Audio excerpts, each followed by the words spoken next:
Hindi lang ulan ang bumabaha, pati kasinungalingan at kasalanan ng ilan.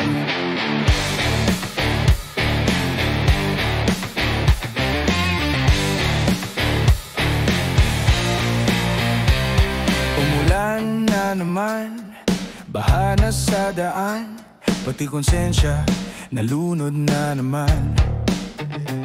Walang pinili ang baha, abot hanggang bubong, pero sa bulsa ng buhaya may sariling ulan. Saan napunta ang buwis ng tao? Relief goods, puro photo op lang to. Bakit ganon tuwing may sakuna? Ang mga kurap, sila pa ang bida.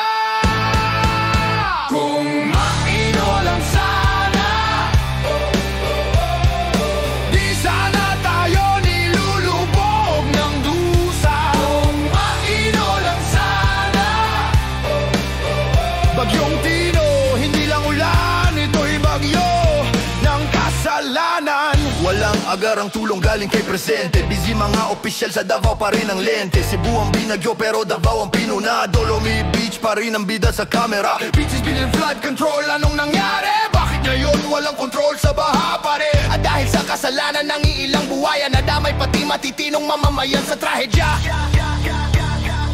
Hoy mga bossing, huwag nyo kaming lokohin.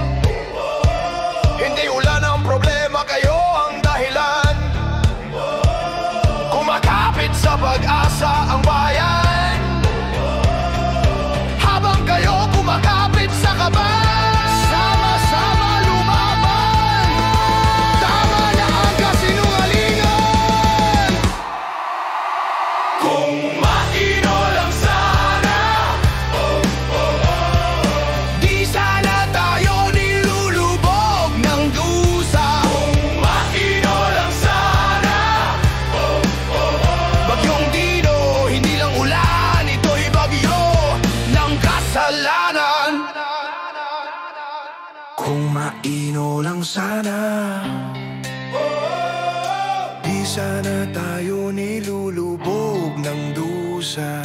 Kung maino lang sana, Bagyong Tino, hindi lang ulan, ito'y bagyo ng kasalanan.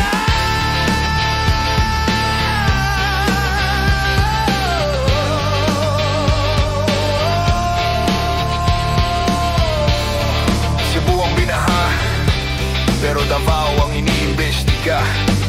Genesis billion flood control, pero wala pa rin control.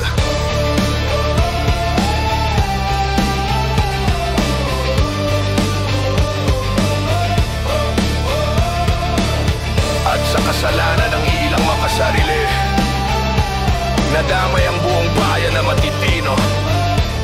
Bagyong Tino, ilang ulan, kundi parusa ng sariling kasalanan.